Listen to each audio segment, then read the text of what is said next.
Real estate, family business, and building a legacy. It's a journey I'm navigating every day. Both as a managing director and as a father.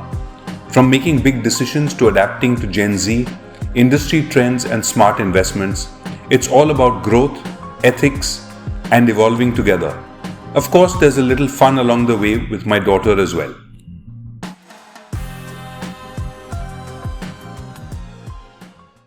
Hi, this is Diya. Diya wears multiple hats in my life. While she works in my team, which means she works reporting to me, she's also a co-owner of our business. She's a shareholder, which means she's equal to me. Diya also happens to be my daughter. In some ways, she would think that she's above me. In some ways, as a daughter, she is not. Diya joined our family business about 5 years ago. And one of the concerns that she had was, how does working in the family business affect our relationship? So I'm going to start by asking you, how's it going? I think it's been a great 5 years, very honestly. If I was to think about where we started in terms of navigating, and very early on, if you recall, we set up some ground rules where we talked about managing director, we talked about managing dad, and we talked about my dad as the three MDs in our lives, right? In my life. And I think that's worked really well for us. Like I know I send you emails which will contextualize which type of MD I'm speaking to. I know when we're switching, you'll quite often ask me to say, how do you want me to respond to this? Am I wearing the managing director hat? Am I wearing the managing dad hat? And I think I personally think that's worked quite well in terms of navigating the complexities involved in the number of relationships we've got in place. I have to tell you, I'm so glad we have this framework because sometimes you're asking me a question and I'm thinking to myself, should I just be supportive, right? Or should I be supportive but give you some feedback? Or am I supposed to be just like the MD in that and say that worked or didn't work? So I think putting it into that context and I know, and you realize that sometimes a daughter just wants to vent, right? And sometimes you also want to vent as just being part of the team. Yeah. Right? It happens, right? I'm sure people in your team want to just come and vent. Yeah, I think that happens. Very naturally happens, right? And like you said, I thought about it from my perspective, but what we've not thought about and I hadn't actually touched upon is your perspective around how you've navigated this. Because obviously, like you're saying, right, the complexity involved even for you and the guesswork involved, we sort of removed.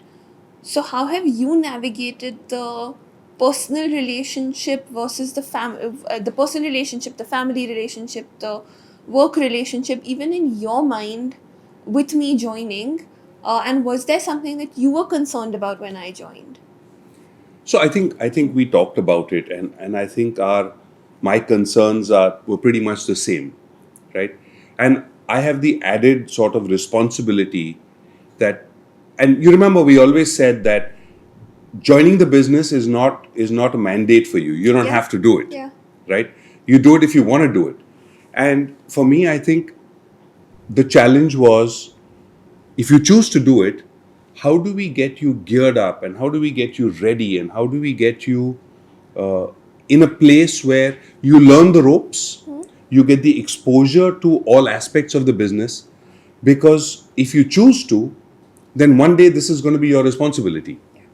So in addition to making sure that our relationship in fact flourishes through us working together, let alone it getting bad, I don't know have you seen the TV show Succession? Yeah. Okay. That's freaking crazy. That's not a family. Right? That's not, I mean, that's just deranged. And obviously, and you hear about stories about other families where they have challenges. And for me, I think our relationship was paramount.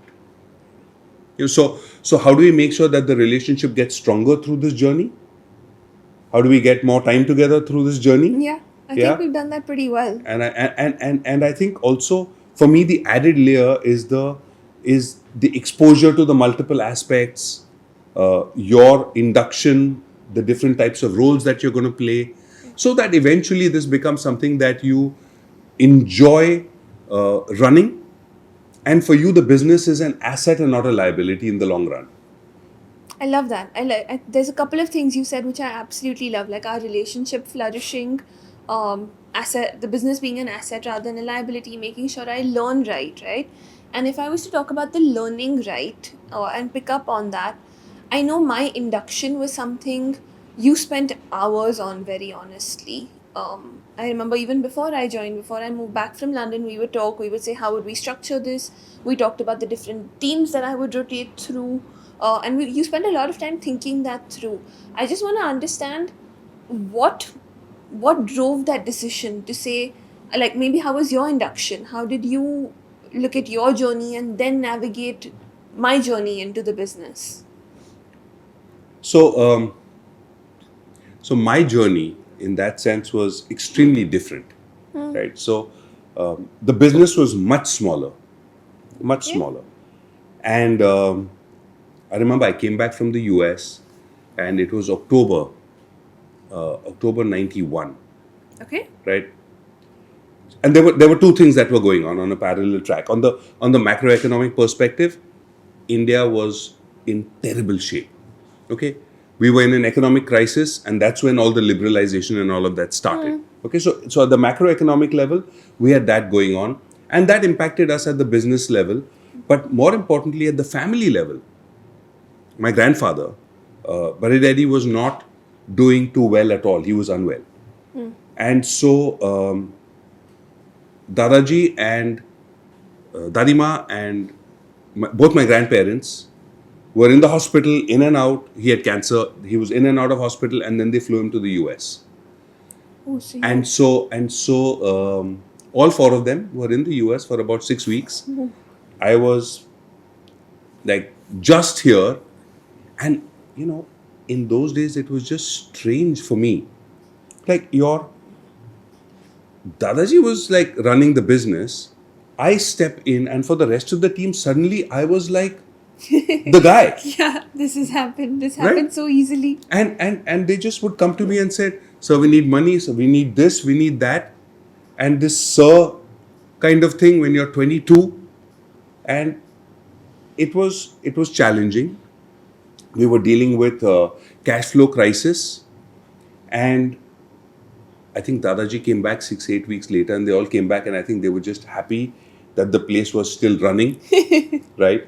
And but I think those early days of being in a tight cash flow position, Yeah. I think has had a massive impact on where we are today, and which is why I think we're so risk averse, and why making sure that adequate cash flow is that important. And I think then it's translated into our credit ratings. So those early days had a massive sort of impact, and we were much smaller at the time. So clearly, my induction was very different from what we had to create for you. Yeah. For you, I think it was, for me, the goal and the objective was to make sure that you get the all round exposure, step by step by step. And you'll remember when you joined, I gave you a letter, You did. right? And I sat and wrote out a number of my experiences and failures, because I wanted you to realize that it's not all success. You will have failures, you will have challenging moments, and my decision was that the way I will lead in this situation was to be supportive, Okay. was to be available for you, let you take your decisions, give you a suggestion. If you choose not to take it, you don't take it. Okay? And if you still take a decision which I advise you not to take, but you take it, I would still be by your side. And if it became a mess, we'd fix it. But that's the way you would learn. Yeah. So that's what I sort of read a little bit, figured out a little bit, and that's how I kind of approached the whole induction plan for you. I think it worked, right? If I was to reflect today, even in terms of the last aspect that you touched upon, right, around the decision making and the courage to take my own decisions. If I think back to year one versus today, I'm much more confident in any decision. And I know even more recently, there's been ways that you've suggested, and I've been like, no, I'm doing this Yeah. my way, and it's Yeah. okay. I will make the mistake. I'll figure it out. Especially like technology implementation, some of the change management programs that we've been looking at, and we've had differences of view sometimes. I think we've been able to navigate those pretty well, and not actually take those home, Yeah. which to me is paramount in making sure that that dynamic that we started with talking about is protected. What I also wanted to actually reflect on is you mentioned that letter, Yeah. and I remember reading that, and I remember now a lot of the values that got built in because of that. I think when I joined the business, like we were talking about the macroeconomic condition, when you joined, the macroeconomic condition when I joined was the other end. We were just going into a boom time. We saw sales like never before. And so the discipline, the value system, it would have been very easy to get carried away had that induction, had the notes, had the planning not been so precise, to say that the discipline around risk, and I now look at risk, right, as one of the Yes. functions that I look at. That learning and that grounding, I think, has just been, and I hope has been very, very strong and powerful. And I guess we'll find out. We'll Find find out out. in time to come. We'll find out. But our business is such that if you look back at history and you look at the number of developers who've gone bust, the majority of them is because of a lack of fiscal discipline. Okay. Right now, RERA came in, And force okay, that. and forced some amount of that, but still, there's still money available. It's still very easy in a boom time to turn on and make projections and say, oh, based on the sales coming from here, let me go buy that land. And the moment that happens, and you've overextended yourself, and you make projections with those are projections, Yeah. right? Best case scenarios. Yeah. I'll make sales here. This approvals will take this long. One delay, one project, and that causes all the dominoes to fall. And we've seen this. I've seen this decade after decade, developer after developer. There's so many of them. The A-listers in the 90s are no longer around. The A-listers of the 2000s are not around. Many of the A-listers of the 2010s are not around. Yeah. Many of those today will not be around. So, to me, as far as I'm concerned, from a legacy and from our value systems, I think that fiscal discipline is something that you better not. Yeah. I think that's something, if I recall, even over the years growing up, I feel like that used to even be dinner table conversation.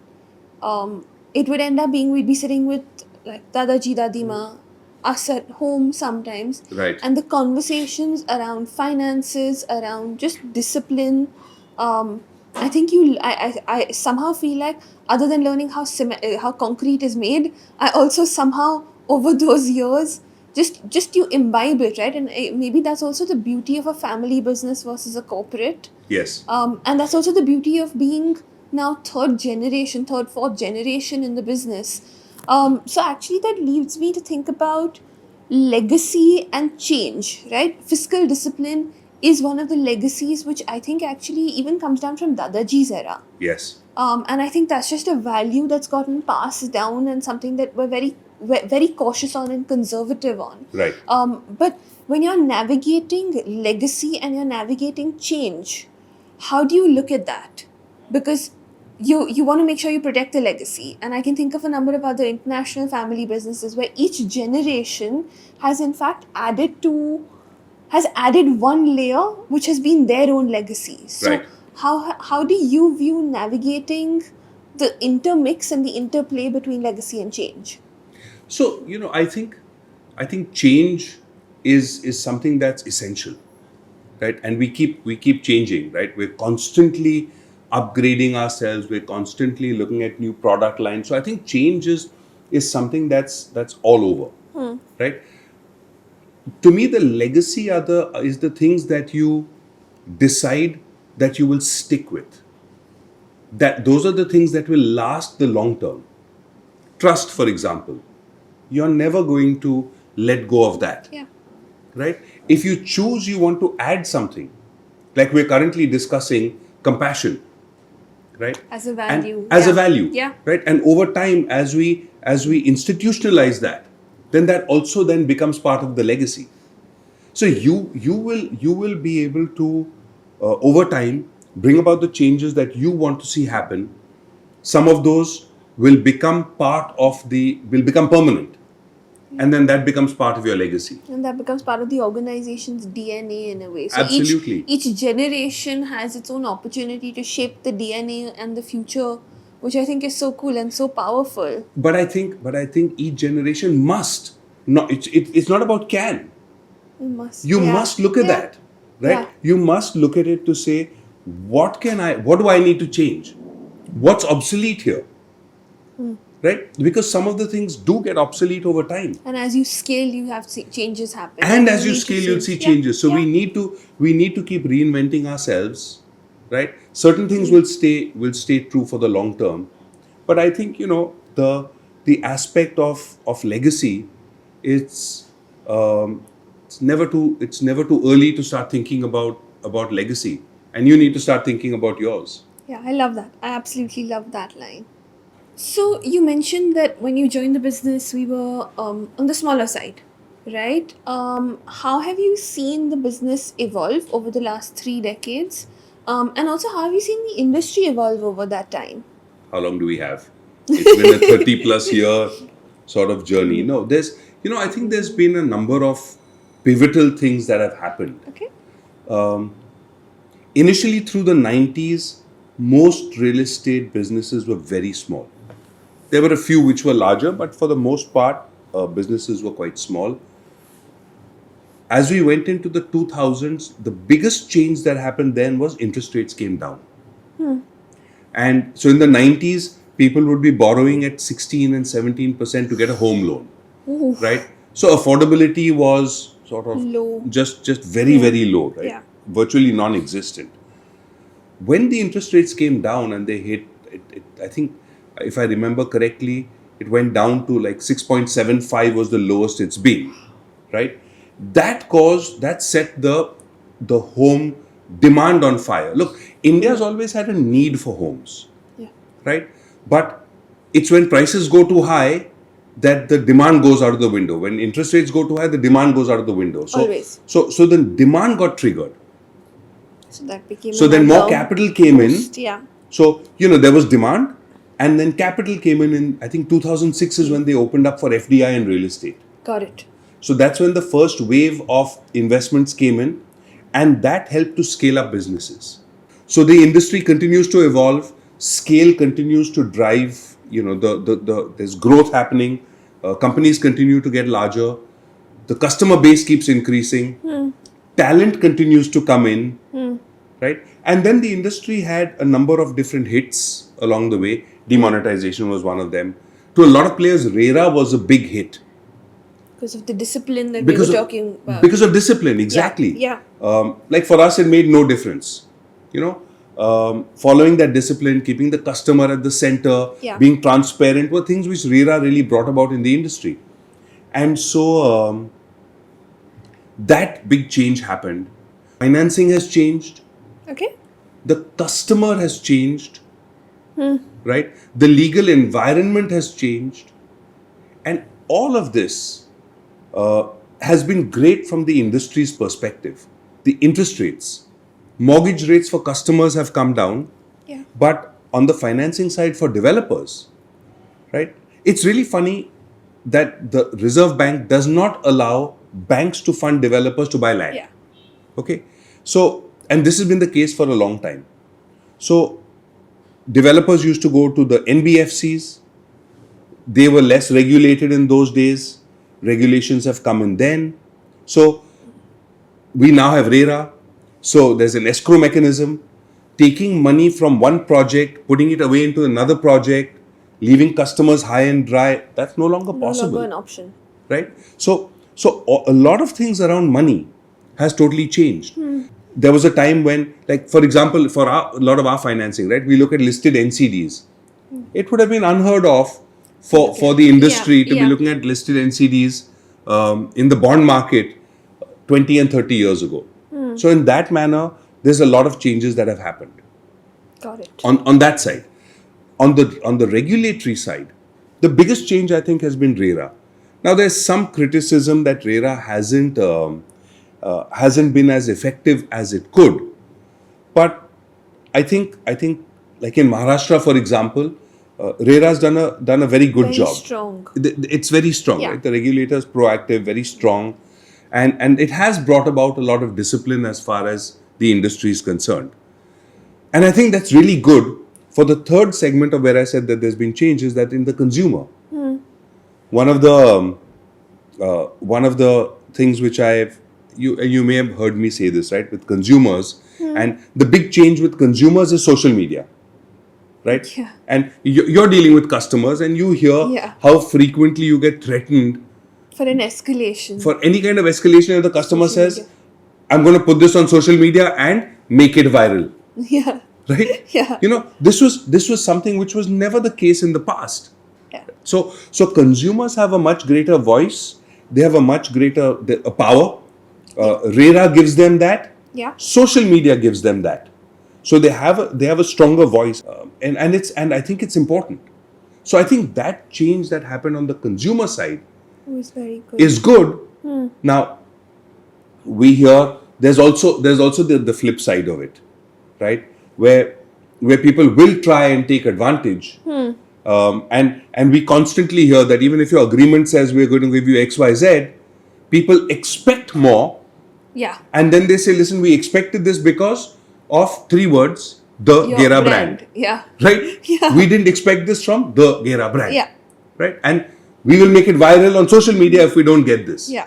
But I think this is just the new world, right? This is the new empowered consumer. This is the wealthier Indian consumer who now has more money, who now has more expectations, who travels the world and has a greater set of expectations. And awareness. And I think that's what makes it so fun in so many ways. It's a dynamic industry. It's changing. And the other thing which I think is really important for us,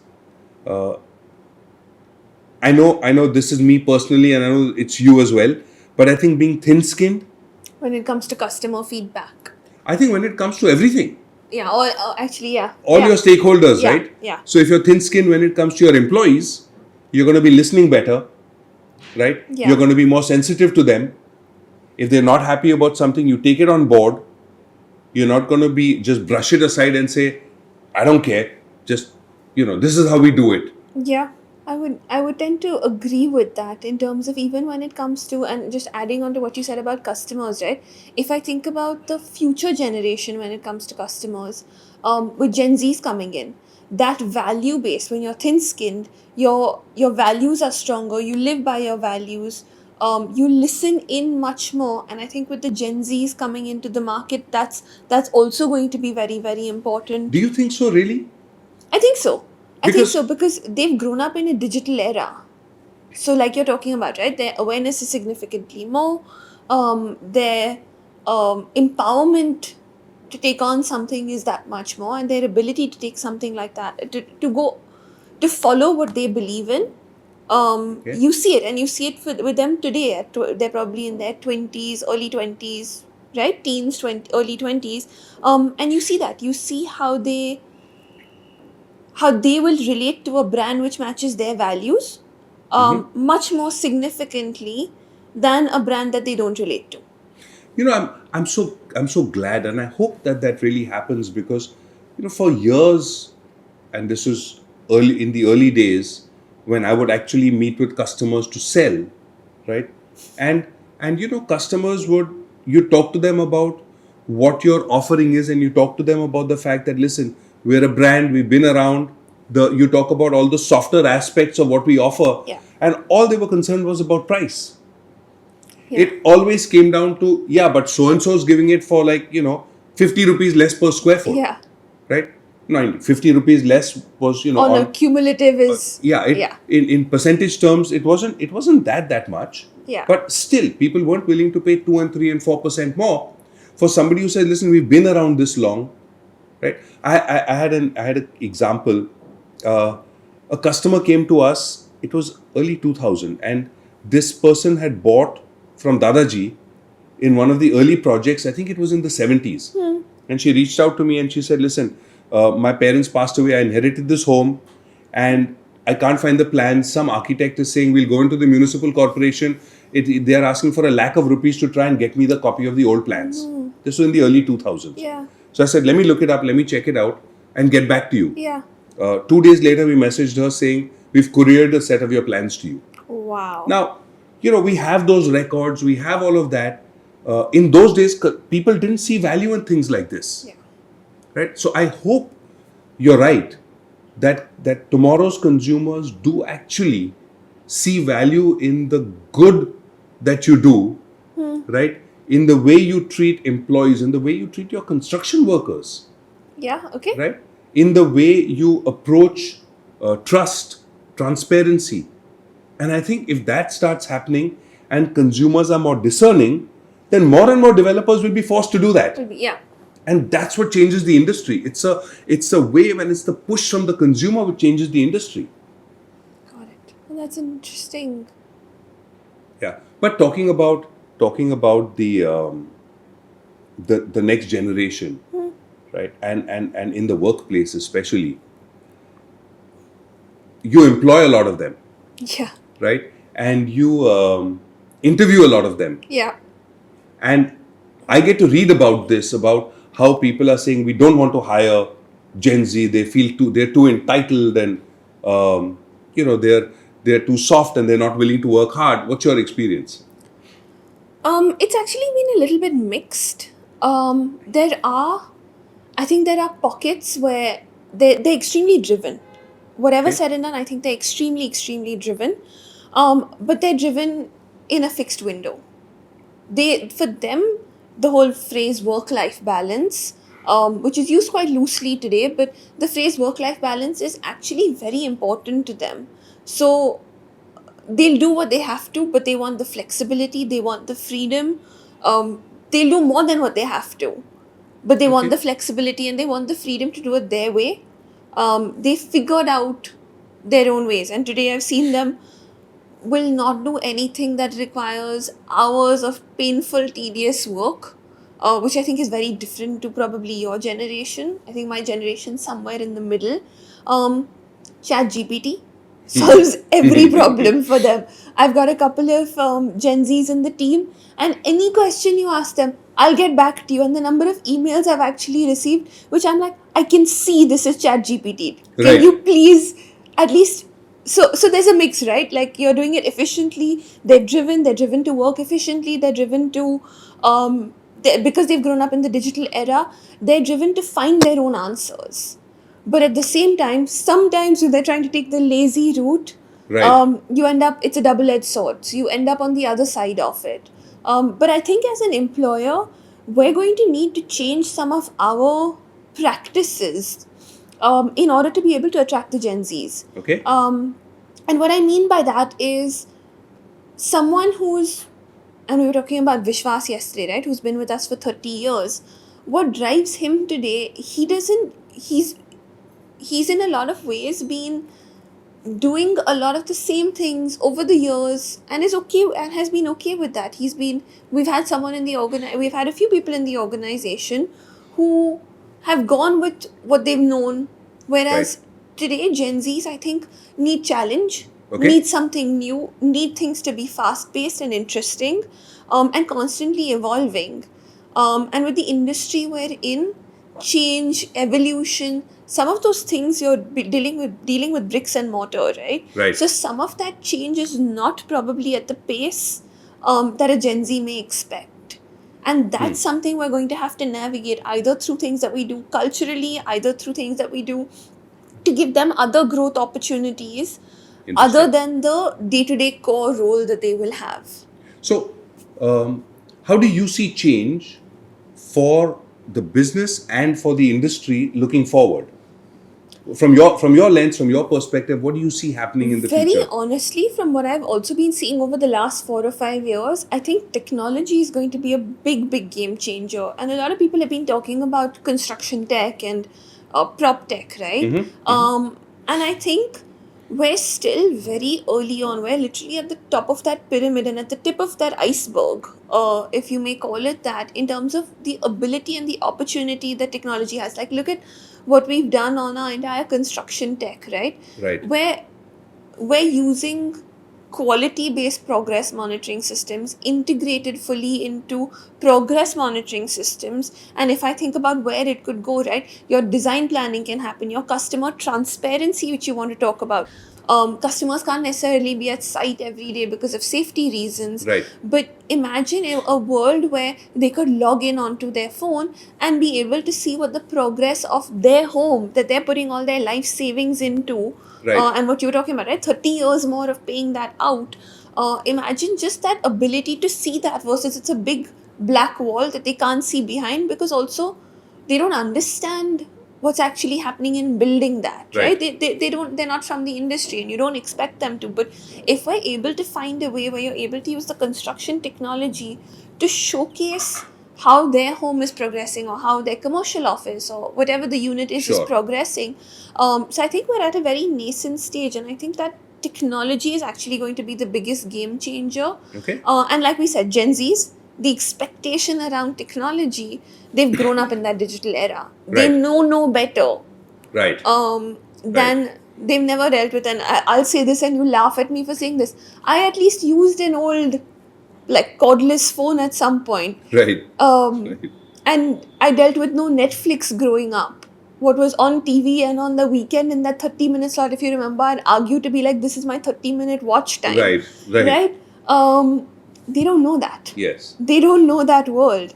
So I think technology, in terms of both consumer side, in terms of fiscal discipline, in terms of driving progress, and also just efficiency and cost efficiency, is going to be what we need to look at and where the change will come up. So, speaking about AI, the other thing that we're looking at very actively, and I think that's going to end up changing the way we approach the future, is the integration of AI into our understanding of the consumer. And what I mean by that, and of the customer, right? You could use AI to look at tone of voice, right? To identify happy customers, right? Or to identify unhappy customers. You can look at AI for responses to customers, because at the end of the day, we're dealing with that customer journey. They've got 3.5 years or 4 years, now even 4.5 with the longer construction duration projects, right? And the larger scale. That's such a long period for which we're answering queries. They've got different things that they want to know at different stages. Right. Imagine an AI layer in there which optimizes your team's efficiency. Okay. And responsiveness, because it's able to study all your back-end data and tell you what the customer actually needs to know. Imagine giving preemptive communications to customers saying, you asked X, we also know you may want to know Y and Z. Wow. So there's a lot that AI could unlock in terms of the future. When I also think about tone of voice, I think about customer sentiment. Right. Where you can read emails, read call, like listen in on calls, or look at call transcripts, to be able to look at what that customer journey is and where they are in terms of their emotional state with you. Wow. So there's a lot that you could actually do. And so then you take, let's say you have an unhappy customer, Yeah. which you can tell from a tone of voice, right? And you can actually, so currently what ends up happening is you may audit one customer here, or a random sample. Yeah. With this, you can actually run this on every customer All the time. all the time and start flagging those who may need a little bit of additional support, may need to be Yeah. reached out to by somebody senior. Yeah, because each Wow. customer is different, right? In terms of what they expect, what they want, what their fears are, what their anxieties are. Right. Imagine being able to read and say that, listen, this customer wants to know more about finances. Right. As an example, right? They're very particular about their statement of account, about their payments, and some of those aspects, right? So therefore, what you'd be able to look at is to say, okay, you know what? How can we talk to this customer about our credit rating? to boost their confidence, and therefore what's the talking point that this customer actually would need to be able to give them that confidence, which today you're reliant solely on that relationship manager's expertise to be able to do Right. that. Here you'll be able to do personalization, but at scale. Wow. So you're able to balance both, and you're able to then monitor, like you said. Imagine another customer who wants to know more about the curing, the process that you're following for curing. And I remember this. There was some customer query that I saw where a customer actually wanted to know about how we were doing the curing. And I remember thinking to myself, saying, wow, I don't think the relationship manager could tell them Of course that. not. I So, mean, that's because not that's not their knowledge base, and Right. that's not what they're trained for. right. But imagine being able to say, okay, you know what, that customer wanted to know about curing. So why don't we now go ahead and tell them, saying, okay, this is how we're looking at the waterproofing, and this is how we're looking at some of the other construction aspects Right. to be able to make your home a reality. Right. Wow. So I think the AI layer is going to transform the industry. So it looks at past and what's happened, right? It can look at what's present, Yeah. and then from looking at communication, looking at trend of one individual, can also start getting into future relationship building, future Predictive. communication, Yeah. predictability. Yeah. Wow. And that's again, AI today is at such a nascent stage that you don't know where that world is going to go, to know the impact that it's actually going to have on the workforce, on customers, on how we do business. Yeah. It's So- it's all evolving so fast. So while you're thinking about that, as far as the customer side is concerned, right? How does this work when it comes to the employee side? Same thing. If you think about it, imagine being able to look at your employee sentiment, your risk of burnout, yeah, your risk of error, right? As a customer, as an employee veers towards burnout, the chances that they'll make a mistake, the chances that, even imagine a risk of quitting, right? Just from their tone of voice, just from their, if you see a change in their patterns, for an employee, there could be something happening at home, Right. which you may start being able to sense in their communications, and they may start bringing in some issue at home into the workplace. But imagine being able to support them through whatever life stage that they're going through, Right. because you're able to catch it early You're able to on, sense that. and you're able to sense it. And again, you're not dependent on their manager being a highly sensitive person or a highly empathetic person, Right. to being able to gauge that and provide their team member the support. Here you're able to equip that manager to support the team member. Do you see changes in product? Like, for example, we did ChildCentric. Do you see other similar product lines that? I think so. And we've talked about this before as well, if you recall, where we said real estate follows hospitality in the journey. Right. And every time, right? Like you'd given me this anecdote, in fact, that pools came into hotels, so pools came into residential projects. Right. Now you're looking at concierges with hotels, you're looking at concierges with a residential project. Well, it's natural, right? You go from where you live here, and this is where you go to live for a few days. Yeah. Right. The aspiration comes home. Aspiration. Yeah. So well said. The aspiration comes home. So that I think, in terms of the servicization aspect and the angle, I definitely think that will take over the industry. I'm seeing it with ChildCentric, right? We're seeing thriving communities. And also, when you think about it, people are moving more and more into nuclear families. Right. But in some ways, it takes a village to raise a child. Yeah. So when you think about those dynamics, you think about India in its truest form of community, and India in its truest form of what our value systems are and our culture is as a country. It's much more about togetherness. Right. Sure. Festivals, everything, right? It's all about togetherness. We're not an individualist culture. Right. So I do think that service, community building, all those aspects are going to take a much bigger role into the industry as we go forward. Because also, how much more can you do on the product? Like, how True. much can you keep doing on True. the product, right? True. So tell me this. So, we created ChildCentric homes as a concept. Yeah. It was focused on the young, aspirational Indian family. and customers enjoyed it and liked it. And then when you stepped in, you took over the role of leading ChildCentric. What were some of the uh, opportunities you saw, challenges that you saw, and where do you see that going forward? I take challenges first on that one. Okay. I think the biggest challenge was children have a lot going on, and the families in general have a lot going on. Okay. Right? So when you're trying to deliver child centric in the home environment, you're organizing, and you've got a community of 900 families, right? You're organizing anything to engage the families and bring them together.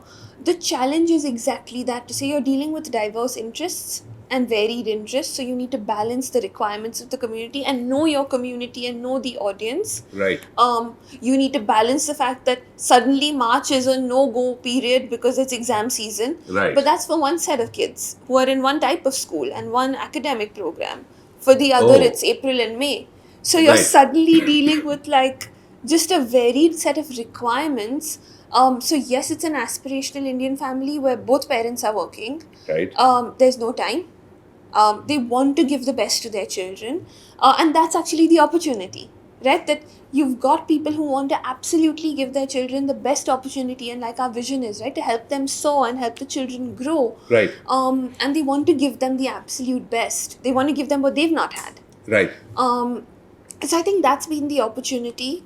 In terms of, if I was to think about what I've really taken away, and where my focus has really been, and it's actually been inspired by our relationship, has been, and I remember this, I don't know if you'll remember it, I had a sports day in school. I was probably 5. Yeah, I think I was 5 or 6. Okay. Maybe a little bit older actually. And we were outside the old apartment building that we used to be in. And we practiced. That so we had that big field, Yes. if you remember, and I Yes. had to run across the field and get onto the bicycle, and you would cycle back with me. Right. And I just have such a vivid recollection of us being downstairs. You'd come home from work and us practicing this. And I took that away to say that forget everything else as a child. What you will remember growing up and what you will remember as an adult are those relationships. Is that parent-child bond, and is that parent-child bond strong enough? So what we've tried to do, and what I've actually tried very actively to do, is to take away the operational hassles of parenting, Okay. into making it an opportunity that the limited time that parent has can actually be focused on the parent-child bond. Wow. So very recently we did a sports day, and I actually included the cycle No, race. really? Because I was like, you know what, that's actually something that if these children are practicing, there's a community, there's the parent-child, there's so many different angles that come into play for them. Yeah. That I think that's where the world is heading, that's where the country is heading, that's where real estate is heading, and I think that's where child-centric should head. Wow. That's pretty cool. I didn't know that you did the. We included that. That the cycling Yeah. game came from there. That's amazing. I didn't remember that. I do remember it now. Yeah. Yeah, I do remember But it it now. leaves such a lasting impact, It right? does. And you bring that does. into someone else's life. Yeah. It's a huge opportunity. Yeah. So And that's where family business, and now bringing that into the business. yeah, all just intermesh all and somehow interweave. Intermeshes and Yeah. does that. So Cool. So as we wrap up this podcast, why don't you tell me a little bit about something that you really enjoyed from this episode? there's a lot. It's always so much fun hanging with you and chatting with you, right? But I think to me, just going down memory lane, and in our lane near the house on the bicycle, and then going to the sports day was amazing. So I hope as we do more of this, if we're able to relive some of those moments, for me that'll be priceless. So I think we're navigating and looking at the interplay between family and family business. So tune in if you want to listen to more stories about how we navigate between family business, real estate, and the workplace and leadership. Thank you.